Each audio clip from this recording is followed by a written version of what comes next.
And welcome to the Research Works podcast, brought to you in association with Curtin University and the Healthy Strides Foundation. Your hosts are Dr. Dana Poole and Dr. Ashley Thornton, and together we will interview world-leading researchers in the area of child health to support your practice in being more evidence-based. We have a wonderful podcast lined up for you today. I know I'm really excited to be interviewing our guests all the way from Brazil. Welcome Professor Egmar Longo and Professor Ana Carolina de Campos. Welcome, welcome. Thank you. For all of our listeners, we just want you to know about the work done in the area of cerebral palsy, but the work done for knowledge translation as well. So we're really excited for you to hear about their work. But today we'll be really focusing on an editorial that they had both co-written. And this editorial is called "Let's Make Pediatric Physical Therapy a True Evidence-Based Field.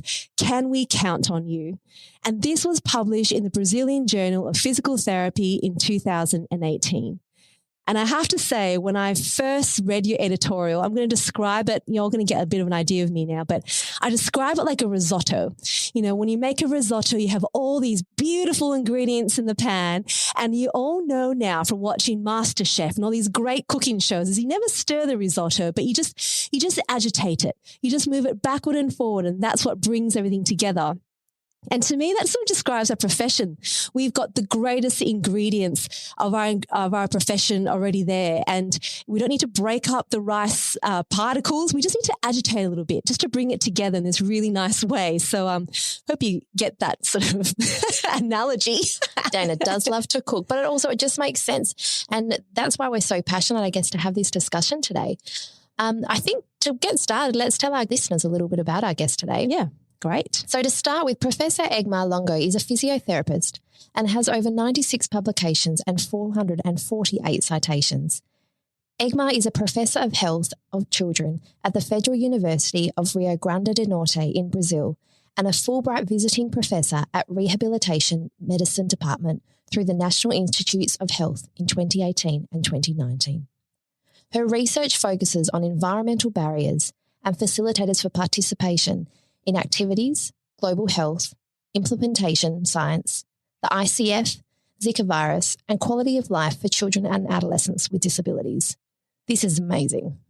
Her papers really do reflect this, and she's a wonderful advocate for evidence-based practice in our field.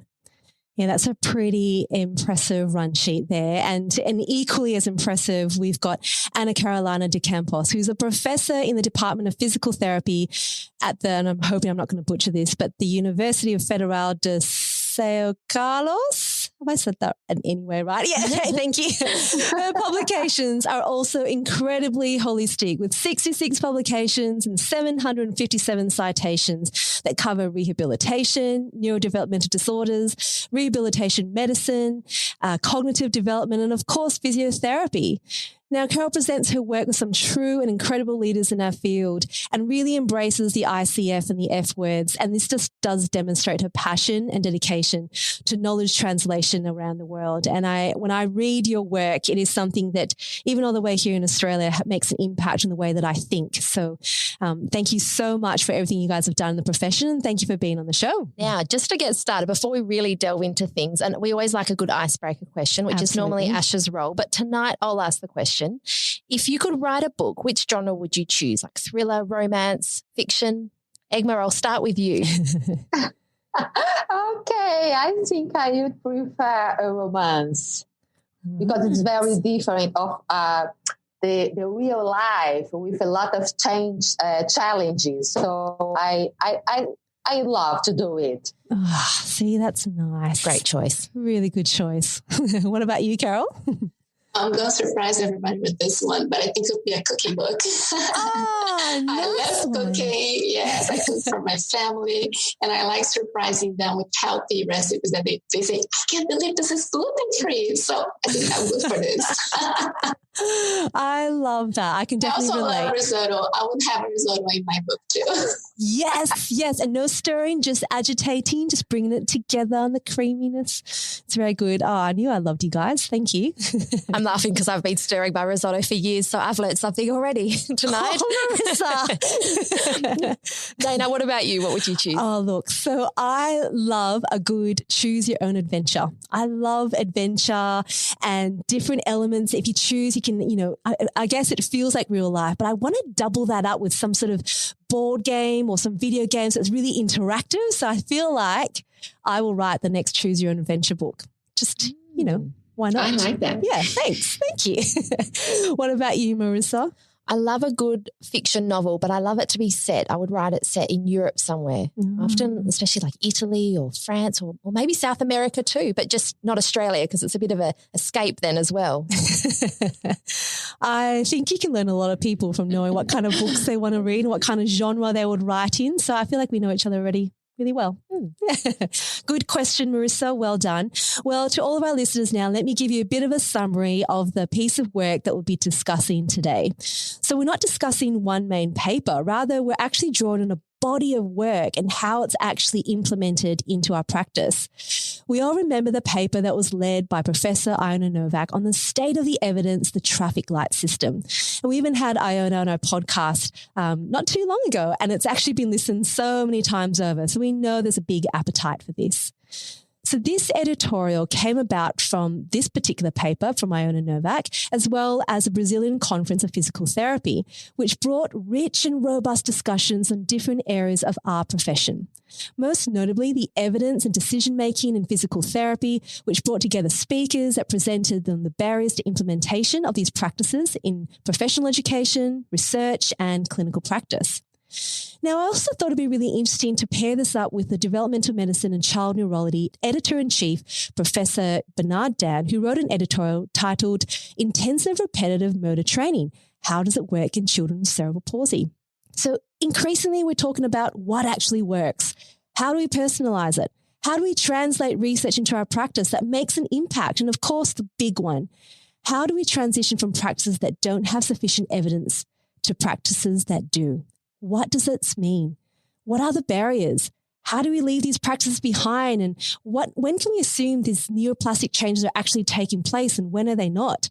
When is repetitive practice meaningful and evidence-based? There's so many questions. What I loved as soon as I read your editorial is you start with a great question. You say, are we the same physical therapist as 5, 10 or 20 years ago? When I read this, my mind starts thinking straight away, but it's all about knowledge translation and what we're putting into practice. And, we're not rigid, that we change with what we do know as the evidence. But for you guys, what prompted this line of questioning? I think I'll start with this one. So I found this great partner, Egmar, and we realized we think both the same way with many things. And we were most targeting our local community, actually, because we both had international experiences that were very rich for our training. And we wanted to bring it back when we were back in Brazil. We wanted to disseminate some of this knowledge to our colleagues and the families of the kids we were working with. And that's why. And I'm happy that we're reaching all the way to Australia, but our first aim was to reach our local community and perhaps being able to start a change. And I'm happy it's actually starting. Yeah, that's really incredible. And Egmar, what was it that prompted it for you? I mean, I can see the partnership between what you guys are doing together is really exciting. What prompted you to start down this path to looking at how you can change your local community? Yes, I remember I met Carol first time, I think in 2016, 17, because we had a colleague in common, Keiko from Canada, and she called us to submit a proposal of grant on participation.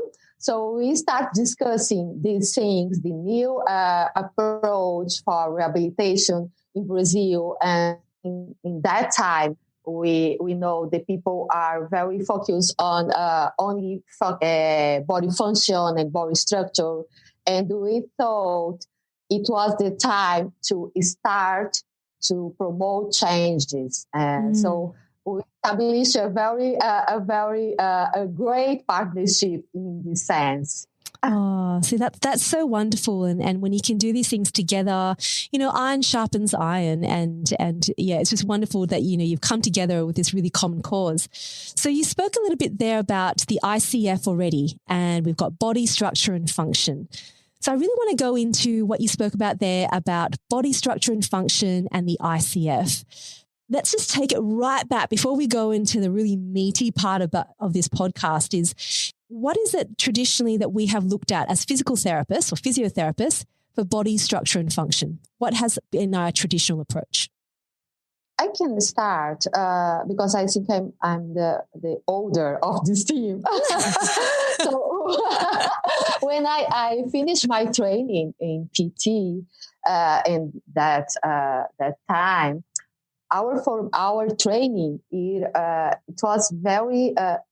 We need to learn techniques to improve function. So it was the meaning of be a good PT. So it was 20 years ago, and we were not working with evidence-based approach because we didn't have this option in Brazil. I'm telling about public university in Brazil. But Carol can bring something, maybe her experience 1 decade in front of me. I think so. So, Carol, what do you think? Luckily, during my training, I started to have some contact with the importance of having a family-centered service. But of course, the resource we had at that time to work with children with disabilities were mostly techniques based on body structure and functions. Of course, there was a lot of stretching and a lot of handling of the children. And this is still strong. Yes. But, and I can speak about this from a very particular place as you, Dana. I also am trained in NDT, and I had the training early in my career.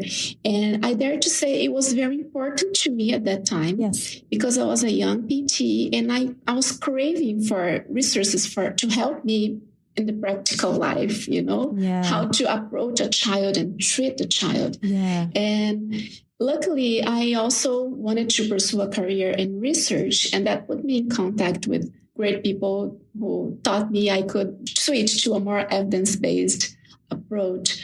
But what was available at that time when I was starting my career were basically techniques that we were focusing on body structures and functions. We aimed to reach the function, but we were treating the body structures and functions. Yeah. And I think it's so funny, like in terms of, we always thought we were treating for function. We that's how our training is as an undergraduate, isn't it? It's, we are training for sitting and standing and walking, and we get that is our focus. But when you really delve into it, like you said, Carol, when you look at, NDT, you realize over time that it is more body structure and function focused, because you are talking about muscle, like you're, trying to influence tone or influence position. And I dare say, I don't know, Marissa, that, when you're doing NDT, it's so hands-on. You feel like a physio. You're doing the hard work, you're positioning, you're organizing, and it felt right. And I would say to you, Carol, the same thing. Like I spent all this time training in it, and I didn't think anything of it, but it helped me to analyze. It helped me to understand what I was seeing, but I had to morph away from that. And that took a bit of a process over time. Yeah. I feel the same. I think I remember always the days we're doing more and more hands-on, and it wasn't till slowly over time, I realised it's actually when I had my hands off the patient and we kind of created this environment, with the right type of intervention leading up. But it was when my hands off that the magic really happened, and we'd often see these changes happening. Yeah. Should we delve in now to what is, I guess, green light interventions? And we love that, the traffic light system. And so we'll talk about that in reference today. So should we delve into that? Yeah, We'll start with the green light. Yep. So we know from the traffic light system that green light is saying there's evidence to support it. So go ahead and do it. So can you talk a little bit about green light interventions and what are the main features that you would see in a green light intervention? we already know that intervention that combine ingredients such as family-centered service, child-initiate movements, functional goal, changes in the environment, and not fixing the child, and that consider the participation as an outcome are more successful. So interest in the participation construct has grown a lot in recent years. Yeah. This is a reflection that the scenario is changing. Yeah. So the editorial by Bernardin shows it that if we work at body function and body structure, we cannot assure that we will have improved at activity and participation levels. Yeah. But in the positive side, recent research from Canada had shown that if we are working on participation level, modifying the environment, we can improve body function. So it's a huge change of the scenario, because we can start work on evidence-based, working on participation as a construct, as an outcome. Yeah. And Carol, I mean, what do you think? What's the main difference in what we just spoke about with, say, that really body structure and function approach, where, like in our training of NDT, and what a green light intervention looks like? What are the main things that stand out to you that are different, I suppose? I took some time in my training trying to study the brain and how the brain learns. And I think in the last years, we have learned a lot from the technology advances that came up. And we know how the brain learns. Yep. And I think we can say now that we have much better odds of changing something in terms of body structure and function, changing the brain and changing the body, if we actually do something that's meaningful. So that's how we actually learn. And I think this is very powerful in the green light interventions. They bring the child to the situations where they can actually have an opportunity to learn, which is by doing this in relevant situations in the natural context. And so this is very powerful. And I think this is a common ingredient in several of the green light interventions. And this is very powerful. And we start to show that this is, as Egmar said, this can actually change the body function and body structure, which this can change the brain. Yeah. And we can now show it. I think this is a big difference. Yeah. So we're seeing this top-down approach where you're working on meaningful context that is having an influence on body structure and function, but we know that there's often no upstream. So if you work on body structure and function, you're not necessarily getting a better activity and participation. Like it's a one-way road in that sort of way. Is that sort of what you're saying? Exactly. Yeah. I think our friend Jeannie Belek, she keeps saying that. She says, you cannot get participation from training body structure and function, but you can get body structure and function by training participation, where you actually get participation. So that's what we want to do. Yeah. So once you're at that level as well, you are actually getting those neuroplastic changes that we always talk about. It's I guess, better bang for your buck if you're going to be working on as many possible changes as you can.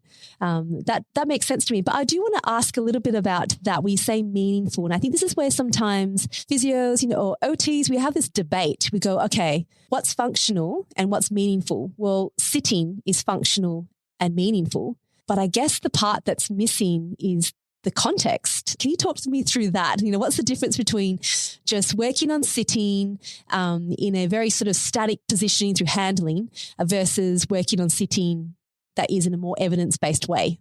I think we have to go to the F words to answer this question. And we're doing some work recently, and we were trying to go deeper into the F words and try to translate them to interventions and how we could actually reach things that are relevant in childhood disabilities, such as friends and future and fun. Yeah. And what we're learning is that we do know a significant amount of things about how to improve function, for example, or how to improve fitness. And we actually have some good literature on how to approach the family as well, which is good. Yep. So we're starting to stretch our view a little bit to look at the context.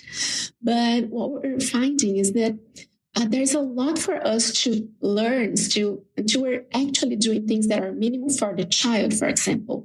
So fun is a very obscure outcome. So people don't measure fun. Some people say they're intervention in fun, but the kids are not saying that. It's authors. We need to make sure the intervention is actually fun for the child. The kid needs to have a preference. Right. Yep. Right. Yep. So this would be actually fun. And it's the same for friends. So we know that kids with disability often have a very limited social life. So they mostly have relations with their families, sometimes with their teachers, but not so much with their peers.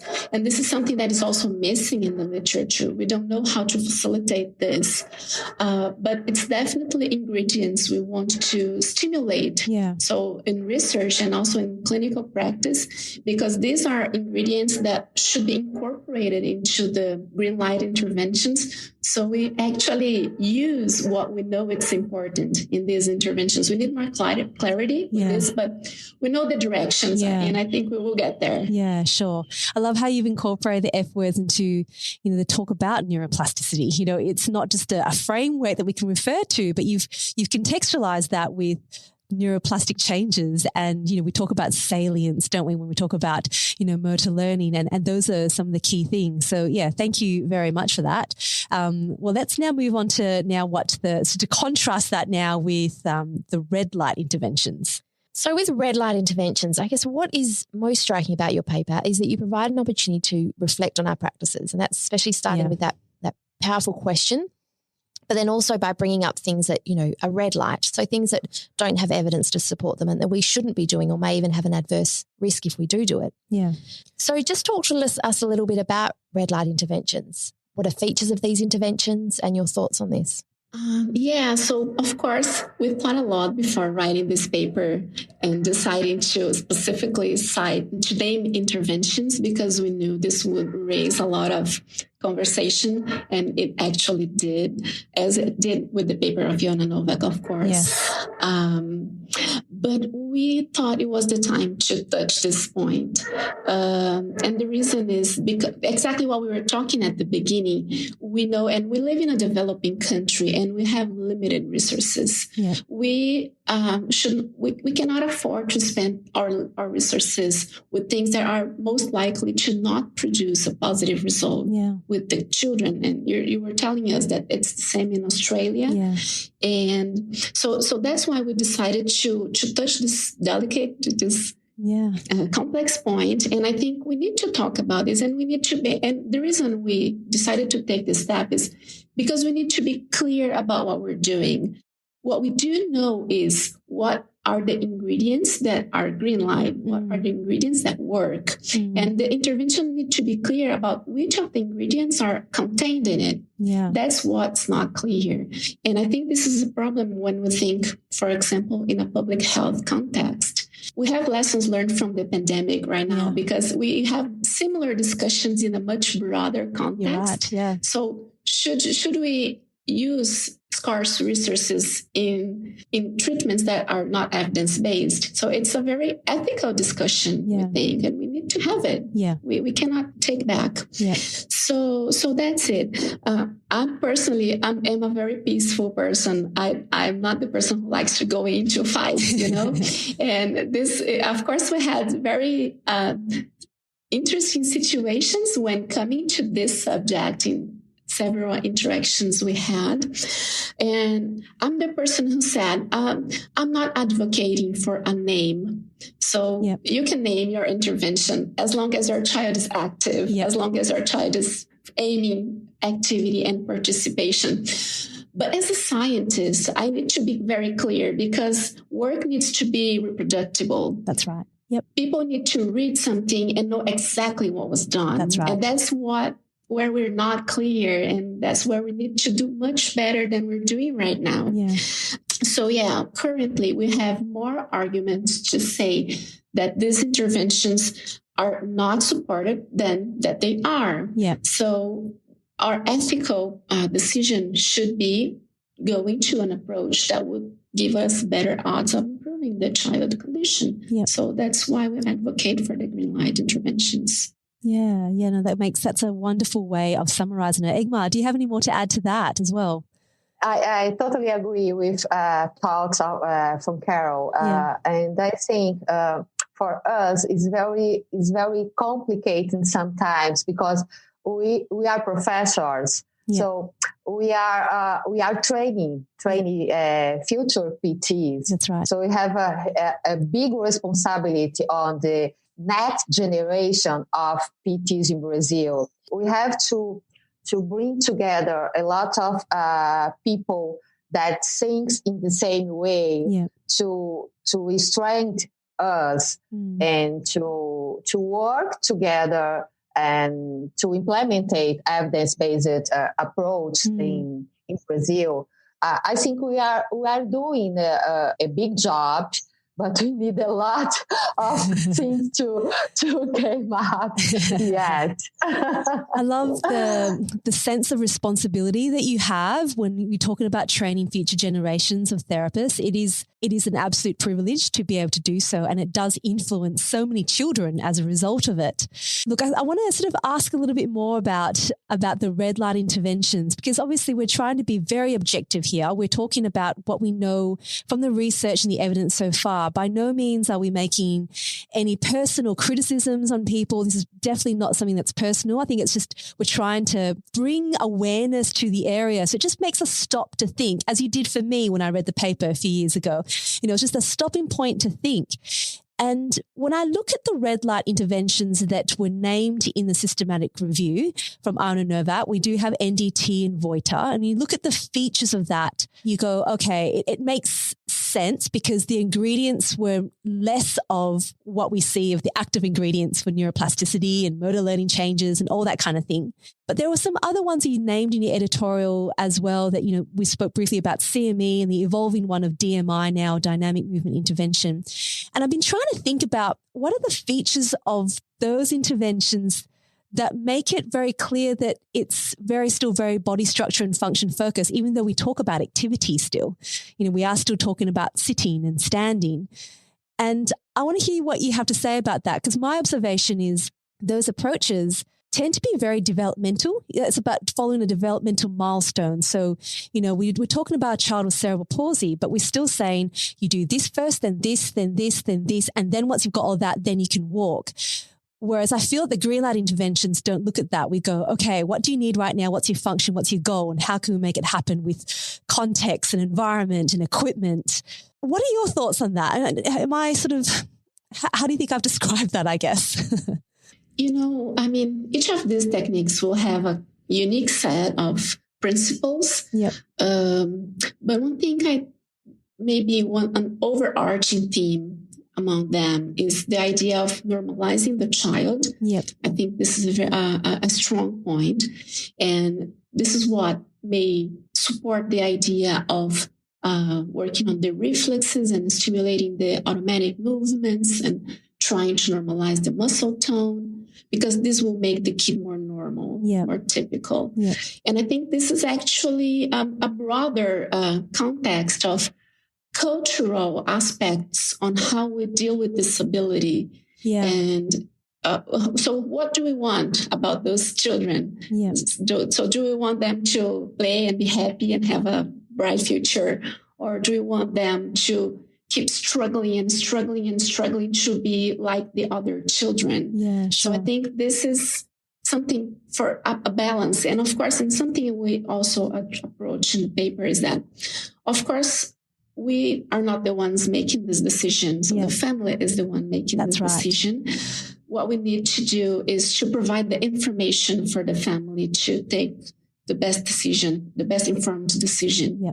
Those are the perfect words, informed decision.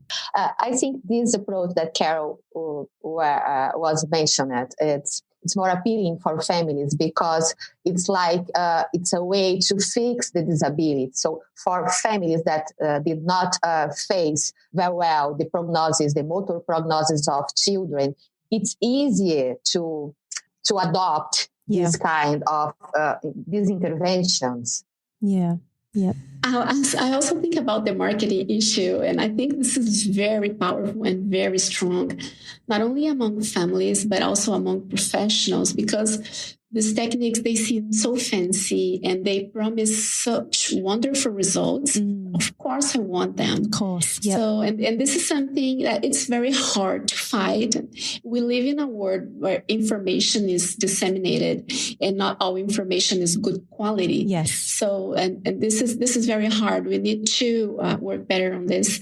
But definitely the marketing is something that it's very appealing, and perhaps what I think it's the secret for the success of the brands, of all brands, right? Yeah. So, and scientists are not very good at marketing, so we need to do better. You said that that's so true. You've made me think so much about what we do, which is I love, and what I love about what you wrote. But when you talk about green and red light, and we know that they're polar opposites, but what interests me is when people combine them. So when they use elements of the green light approaches, so goal-directed and task-specific, task-orientated, but they combine with red light interventions. So therapies where the child is passive, we're talking, NDT and other forms. And it's all in the way that this may be, I guess, delivered to the family. And what are your thoughts on that? Because I'm just, as clinicians, I want it to be really clear about what we should be doing. And I think sometimes that, what are your thoughts about when we skew and when we use some green light interventions combined with red light and to make it feel okay, but really it's not? Yeah, that's a good point, Marisa. I think it all comes back to the point of the ethical decision, right? But on the other side, I acknowledge it's not easy for professionals. Yeah. So this is one thing we've been discussing a lot in the past times. So just like I thought NDT was important in my early training, currently professionals still need those type of instruments. Yeah. So they're able to incorporate those practices, those evidence-based practices. So, and I think this is much needed in the current scenario to help, because that's it.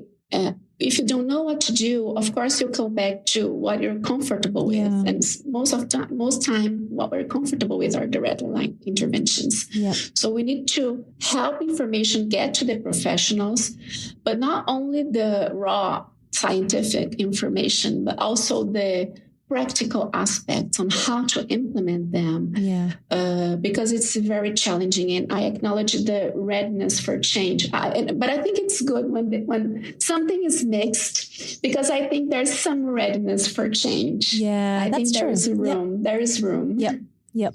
It signals that you're right. It signals a time where you are thinking, okay, I acknowledge that there's elements here that might not be working, but I can see that's where we can go. And back to your point as well about, some interventions and how they're marketed into families and the whole idea of informed choices. Again, it comes back to that and our ethical obligation to be able to provide families with options at any point in their time in their life. And it's true that, as scientists, we are so driven by how can people replicate what I do. We write protocol papers with every bit of detail so that anyone can pick it up and replicate it. And I think that is so important. But a lot of these sort of, the secret, sort of ingredients in some interventions, they're secret. You don't know what the techniques are, but you have to engage in a series of training perhaps, but only some people will know that. It's not knowledge translation. So there are some elements that are quite different there. Was that sort of what you were sort of trying to describe? Yeah, I personally, I advocate for less branding in the interventions, because I think this put things into a black box that only if you pay for this very expensive training, you'll be able to access that. But you should spend that money because it's going to be wonderful. Yeah. And it doesn't feel right to me, personally. And of course, in terms of science, in terms of reproducibility and everything. Egmar, feel free to begin too. Yeah, so I just thinking about as a scientist, we need to have this. It's like a dance. We need to dance as the music. So the music is science at the moment. Yeah. So if the things change, we need change in the same way. Yep. And our training need to reflect these changes.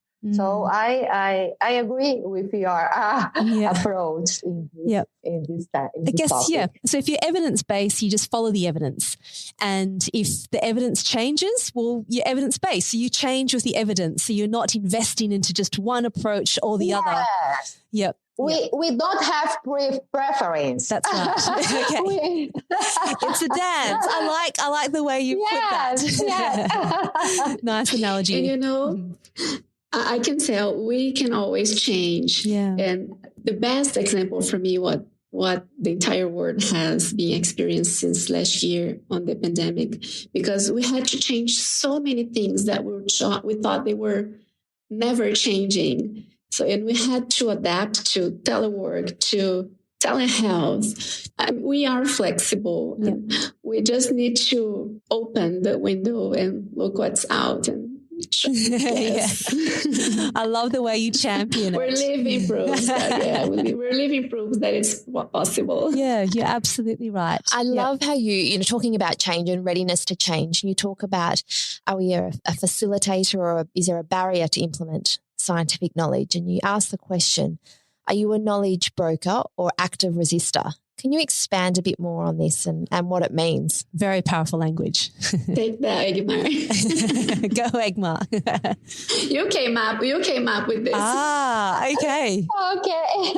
Yes, it's a very delicate topic because it depends as we can deliver this information, we can bring more people to our site and to incorporate evidence-based approaches. But I think when we start this discussion about knowledge broker and active, resistant active, it's more to steering our profession to change. Yeah. And for it, I think we need to work together with scientific societies and academic communities to get knowledge translation strategies to implement the information in a very easy way because the professionals don't you can see my English is very bad. It's very good. It's very good. Yeah. But the people, for the most people in Brazil, it's difficult to read a paper in English. Yeah. So we need to facilitate the information to arrive for these people in the practical scenarios. Yeah. And in Brazil, we have Nossa Casa. It's a fantastic knowledge translation platform to translate the scientific information for families of people with CP and professionals. And they are doing a fantastic job. They put all scientific information in a very simple way to understand. Yes. They are working hard by Instagram. Yep. In Brazil, it's like a fever. So yes, so they are using it in a very clever way to help implementation of evidence-based practice. Yeah. So Carol can help me with these thoughts. Yeah, I think there will always be active resistance, no matter how much we work on knowledge translation. And this is healthy to some extent because it forces us to know where we need to do a better job communicating what we believe. You're absolutely right. Of course, when we are, especially in a developing country, it's challenging to talk about disseminating information. So we talk about conveying the information, and Egmar already mentioned Nossa Casa, which does a wonderful job of talking to families in a way they can understand. But still, these families need to have an internet access to find this information. Sure. It's very challenging to talk about family empowerment because we work with so many vulnerable families. And of course, they're vulnerable also to people selling types of interventions that may or may not be well supported. Yeah. So one thing that we've been discussing is how there are institutional actions that also need to be taken in this sense. For example, here in Brazil, if a family sues the public health system or the private insurance, they will be paid for whatever intervention they're asking for. Wow, okay. Because our constitution states that health is a right, which is perfect, obviously. Yeah. But this leads to various interpretations. So whatever treatment you want, you will have to receive it. Wow, okay. So, of course, the institutions also need to be better informed. Yeah. And in these contexts, it's where we should not have active resistance. Yeah. So institutionally, we need knowledge brokers in the institutions. Yeah. We're trying to get there at some point. And then I believe we will start having perhaps a more equal injustice in offering health for children with disability. And I feel like when you talk about that, so you talked a lot about, the context in Brazil, the developing country and limited resources. I parallel that to what we have in Australia, and we are so privileged. We have what we call the National Disability Insurance Scheme. So you have access, you've got choice and control over your funding. And it is a wonderful thing that allows for that choice and control. But it's the same thing. It's still public money, and it's still public money of how that's being spent. And some people might choose, a particular intervention over another. And again, there needs to be some support for people to make those informed decisions as well. And from a profession perspective, if we want to have greater say and greater influence in our profession, if we are evidence-based, we can move forward with that together, and what we say can have an influence on policy. And so it really is, like you say, it's this big group team effort, and doesn't matter which country you're in. I hear so many parallels despite, the different circumstances that we might have in our own countries. Yeah, it's amazing. And that's the thing. It's all about families have the choice and they can choose what it is, but that they choose as an option for their child. But at the end of the day, you want, I guess, it to be a good use of not only money, but time. And that seems to be the most important thing for the child. We don't want to be taking them out of activities with their friends or school or, time with their family and just to F words again. Relax, be a child, and to do interventions that I guess aren't backed with evidence. Yeah. So I guess just to bring it all together, and I know there's still so much research to be done, but what are your recommendations for future research? Where do we go from here? One thing we've been discussing recently is how much we still need evidence for the children with more significant motor impairment, because these are the ones most likely to receive the red light interventions, because what we know as green light often specifically applies to those with milder impairments. Yep. So this is one really important focus of research in the future. Yep. And also, as I mentioned earlier, how to incorporate the efforts into green light interventions, especially focusing on these more severely affected groups. Yeah. Yep. Those are great directions. Egmar, did you have any particular directions for you as well for future research? So I think a good example of the scenario start changing in Brazil is the interest of the professionals and family for power and mobility. It's a huge movement in Brazil to implement it in an early time. And Nossa Casa has started with this movement, disseminating information from Go Baby Go. And last week we had the first Go Zika Go workshop in Brazil. And we started modifying our own cars for children with Zika virus. Right. They had now 6 years old, GMFCS levels 4 and 5. Yep. And we had more than 700 people watching the transmission. So it can consider it a very a huge step to start promoting changes for this kind of approaches in Brazil, I think.